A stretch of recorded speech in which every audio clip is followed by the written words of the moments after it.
What's up guys, this is John from the Reaper blog, and in this video I want to show you how to get a mean bass guitar sound in Reaper using stock plugins. So I wrote a little demo for this project, and I'm using EZdrummer 2 for some drums. Here's how they sound.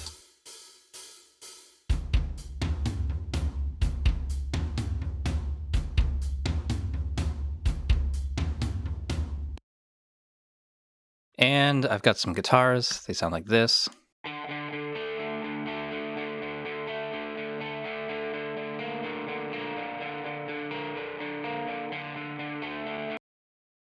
I need to add some bass to this. So I grabbed my really old Ibanez bass, has a passive humbucker pickup in it. One of the keys to getting a mean sounding bass is to kind of play it meanly. Start out with something that's kind of close to what you want. So I played with a pick and played fairly hard. I also tried out the different pickup options to get the meanest sounding tone to begin with. So here's how the bass sounds with no processing.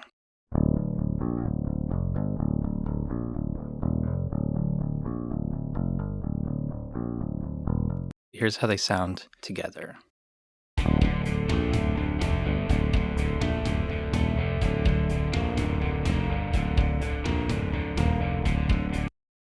All right, so I'm going to work on this bass tone and get it to stand out a lot more. First thing I did after recording the bass track, I made two new tracks. One became a folder, and the other one I relabeled to be bass grit. So one channel is going to be my bass DI, one channel is going to be my bass distortion, and then the third track goes above. It's this one here, and it's just overall processing for those two tracks. And then I needed to send to the bass distortion track. Now I'm going to alt-click this I/O button to disable the main send and make sure that this is on pre-effects. Okay, coming out Unity pre-effects. To begin with, I'm not doing any processing on the bass DI. Going right into the effects chain for bass distortion. First up is some EQ, rolling off low end, a big mid scoop, and then a bit of a high end roll off. So here's how that sounds just with EQ.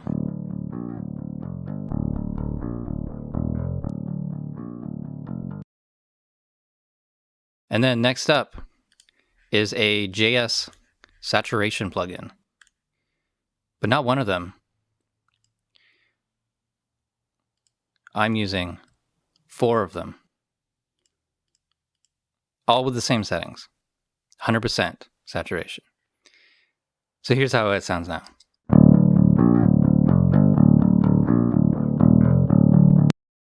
A lot louder, but it's also grindier, it's brighter, it's edgier. So that's bringing a lot more aggression, more meanness to the sound.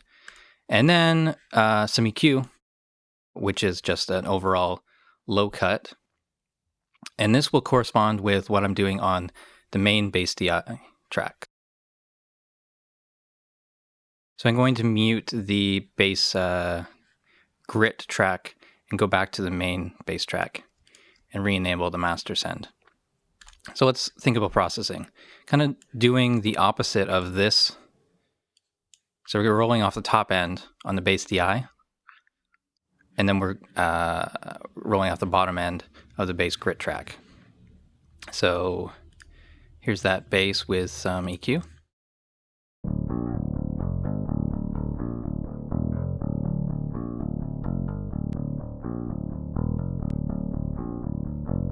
It's not doing a lot.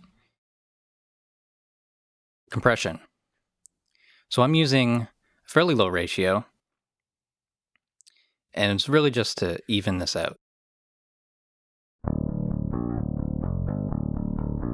We're getting about up to 6 or so dB of gain reduction, and I'm boosting the output to 2 dB.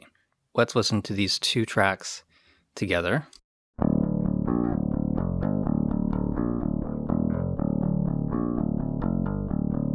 Let's try inverting the polarity.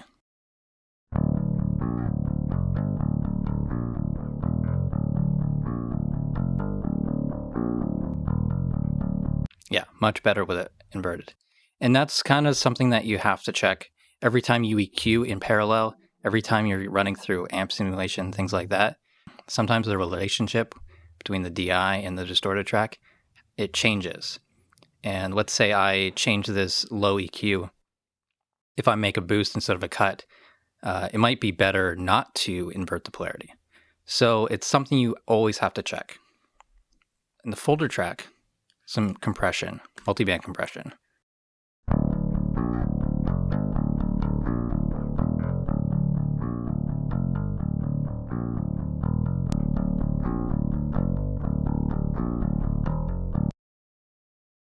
All right, so I've got the threshold really, really low on this because it's just the top end, and a lot of our sound is in this mid-range area.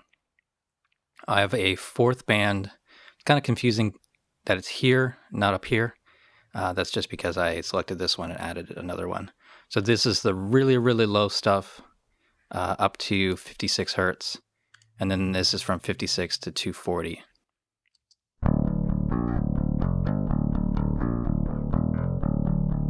And I'm doing about 5 dB on each of these bottom bands. Auto gain is on for all of those. And an overall cut of almost 4 dB. All right, let's hear all those tracks together now.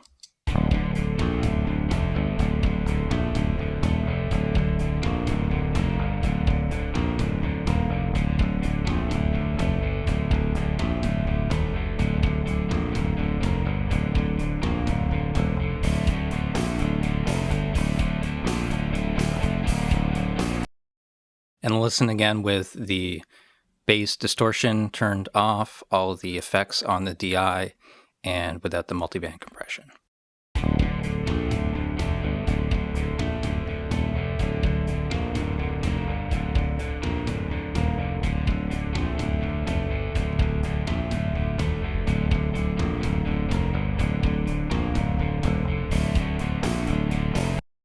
Well, for me, that's a lot better. And I only used the stock plugins. I'm pretty happy with this sound. Hopefully you take away from this the idea that you can use the same plugin a bunch of times in a row to get the sound that you want. In this case, I went through the JS plugins to find distortion, saturation, and I went with the saturation plugin. It just had the best tone to me. I just needed more of it. So 4 of them in a row was what it took. And I want you to try things like that. I hope you like this video. Thanks for watching. Subscribe to the channel for more things like this. And check out reaperblog.net for more tutorials. Thanks, guys. Bye.